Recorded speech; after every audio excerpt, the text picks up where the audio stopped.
चूल्हा मिट्टी का, मिट्टी तालाब की, तालाब ठाकुर का, भूख रोटी की, रोटी बाजरे की, बाजार खेत का, खेत ठाकुर का, बैल ठाकुर का, हल ठाकुर का, हल की मूठ पर हथेली अपनी, फसल ठाकुर की, कुआं ठाकुर का, पानी ठाकुर का, खेत खलिहान ठाकुर के, गली मोहल्ले ठाकुर के, फिर अपना क्या, गांव, देश, शहर। और मैं फिर से क्लैरिफाई करता हूं, वो ठाकुर मैं भी हूं, वो ठाकुर संसद में है, वो ठाकुर विश्वविद्यालयों में है, वो ठाकुर विधायिका को कंट्रोल करता है। इस ठाकुर को मारो जो हमारे अंदर है। कि इतिहास में, संसदीय लोकतंत्र के इतिहास में ऐसे क्षण आते हैं जब ये कहना मुश्किल हो जाता है, जो मीडिया के लोग पूछते हैं बाहर, आइज और नोज। ये मसला यस और नो का नहीं है माननीय उपसभापति जी, ये मसला हमारे देश की तारीख से जुड़ा हुआ है। ये मसला इस बात से जुड़ा हुआ है जो प्रधानमंत्री जी ने अभी बीते दिनों सेंट्रल हॉल में कहा था, कैनवस बड़ा होगा, आकृति बड़ी होगी। बड़ा कैनवस है लेकिन आकृति छोटी गढ़ी जा रही है, और ये इतिहास स्मरण करेगा, ये मैं आपके माध्यम से कहना चाहता हूं। अब नारी शक्ति वंदन अधिनियम, मुझे तो समझ में नहीं आया कि ये लेजिस्लेशन है या किसी तरह का धार्मिक ग्रंथ की एक उसका शीर्षक है, क्योंकि बचपन से पढ़ता आया इस देश में, जब आपकी सरकार, बीजेपी की सरकार नहीं थी, जत्र नार्यस्तु पूज्यन्ते रमन्ते तत्र देवता। पता नहीं देवता रमन करते हैं कि नहीं, लेकिन हमने इस श्लोक के बावजूद महिलाओं का मोलेस्टेशन देखा, घरेलू हिंसा देखी, सबसे ज्यादा रेप परिवार नाम की संस्था में देखा, जिसका आंकड़ा खुद सरकार देती है। तो मुझको लगता है ये जो विरोधाभासी चरित्र है हमारे देश का, इस विरोधाभासी चरित्र पर भी बात होनी चाहिए। आज काफी सारी महिलाएं हैं, पत्रकार भी इस दर्शक दीर्घा में, इनको भी ये कहना चाहता हूं कि हमारे कुछ सरोकार हैं। इस देश में ऐसा नहीं चल सकता कि एक तरफ ये श्लोक पढ़ा जाए और दूसरी तरफ हम उस जुबान को छोड़ दें जो संविधान से आती है। मैडम, संविधान राइट्स की बात करता है, अधिकार की। हमारी वोकैबुलरी को क्या होता जा रहा है? अधिकार दया की श्रेणी में नहीं आएगा, लेकिन पूरा का पूरा जो टेक्सचर देखता हूं वो दया की श्रेणी में बात होती है, अधिकारों की बात कभी दया से नहीं होगी। माननीय deputy chairman ma'am, chairperson ma'am, sorry, as per the delimitation commission 2008 हमारे पास जो सीट्स हैं 412 जनरल सीट्स, 84 एससीज, 47 एसटीज। अब हम क्या कर रहे हैं इस बिल के माध्यम से, 84 और 47 के अंदर 1/3 कर रहे हैं। क्या यह अन्याय नहीं है? एग्जिस्टिंग सीट्स में नहीं, जो 33% आ रहा है उसके अंदर, जिसका आंकड़ा अभी के हिसाब से 136 सीट बैठता है, उसमें एससी, एसटी और ओबीसी की व्यवस्था हो।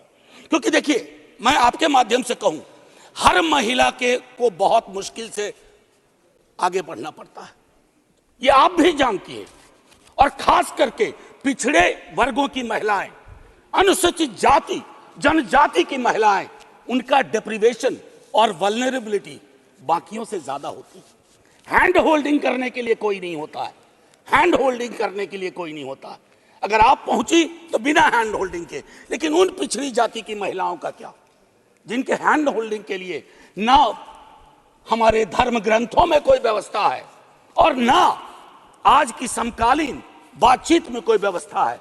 रेटोरिकली हम कुछ भी कह दें, मेरा सिर्फ आपके माध्यम से कहना होगा कि हमारी पार्टी, आज मैं स्मरण कर रहा हूं, हमारे राष्ट्रीय अध्यक्ष लालू प्रसाद यादव जी, भगवतिया देवी, कई लोग जानते होंगे, पत्थर तोड़ने वाली महिला थी, पत्थर तोड़ने वाली, हम ना सहबो गाली भैया, हम ना सहबो गाली।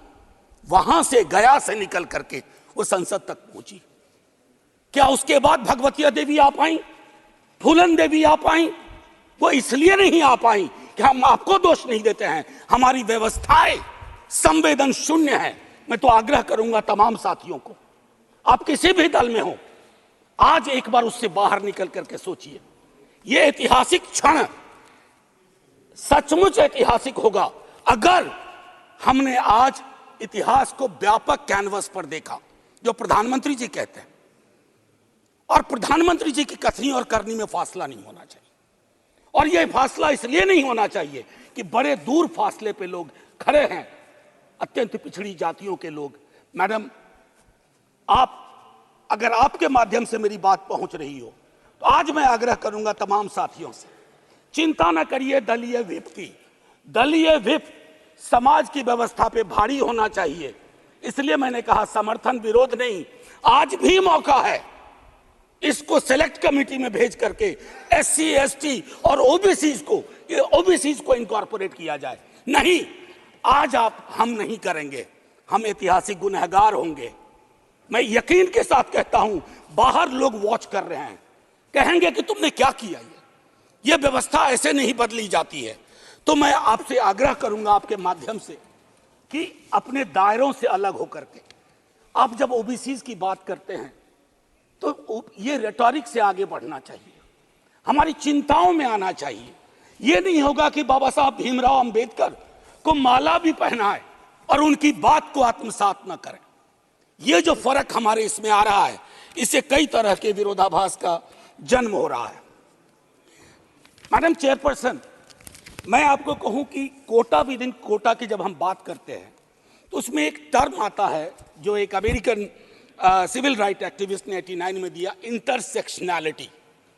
अब ये इंटरसेक्शनैलिटी को, चूंकि मैं हिंदी में बोल रहा हूं, आज मैंने सुबह इसका अनुवाद बहुत ढूंढा, उसके अनुवाद में एक अनुवाद आया प्रतिच्छेदन। इंटरसेक्शनैलिटी का मतलब होता है कि हम हर लेयर की एजेंसीज और उसके अंदर की क्या विधाएं हैं, उसके आधार पर अपना चरित्र, अफर्मेटिव एक्शन प्रोग्राम को यह देखना होगा।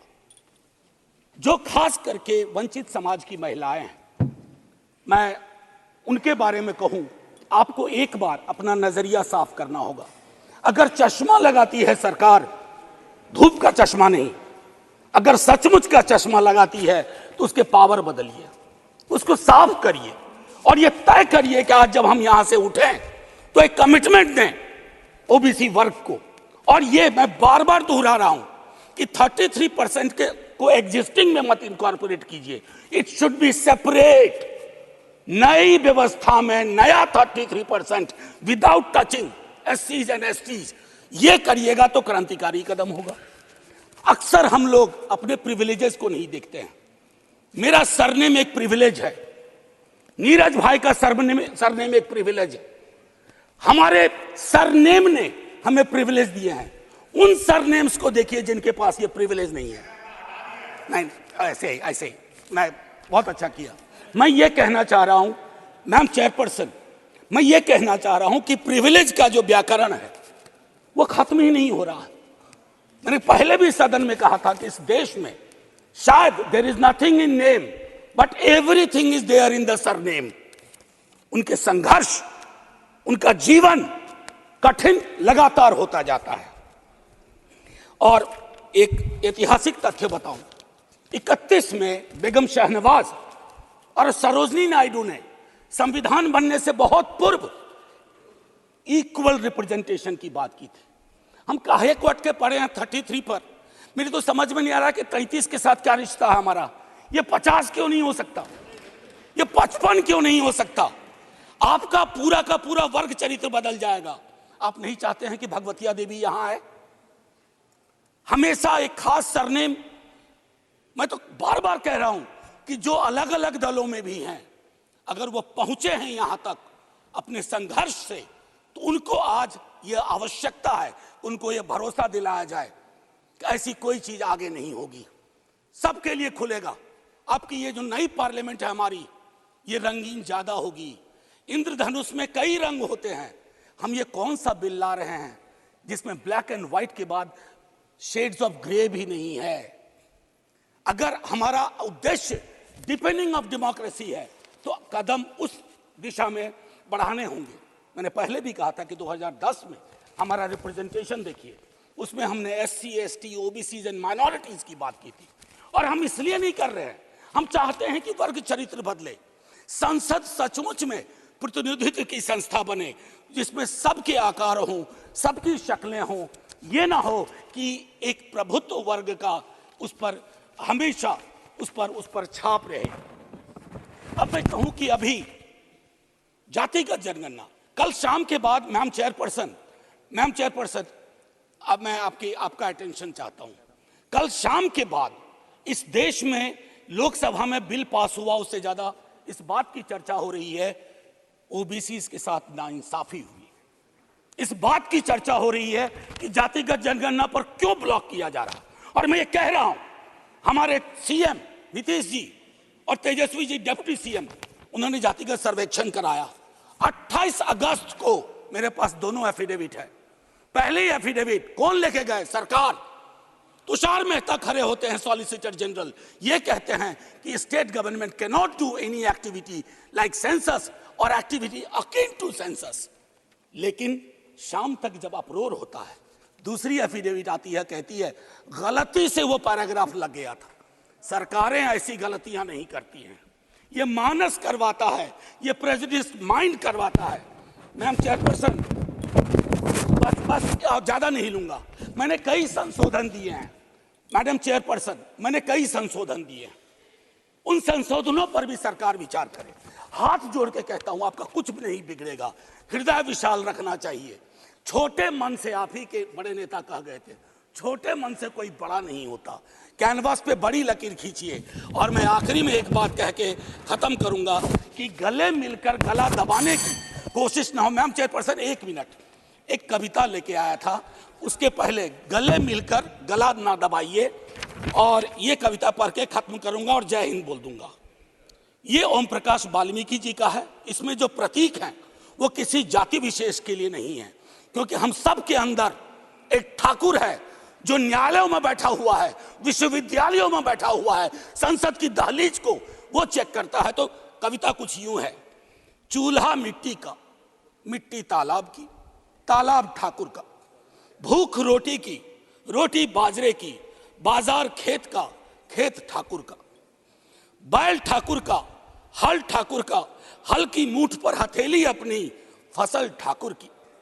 कुआं ठाकुर का, पानी ठाकुर का, खेत खलिहान ठाकुर के, गली मोहल्ले ठाकुर के, फिर अपना क्या, गांव, देश, शहर। और मैं फिर से क्लैरिफाई करता हूं, वो ठाकुर मैं भी हूं, वो ठाकुर संसद में है, वो ठाकुर विश्वविद्यालयों में है, वो ठाकुर विधायिका को कंट्रोल करता है। इस ठाकुर को मारो जो हमारे अंदर है।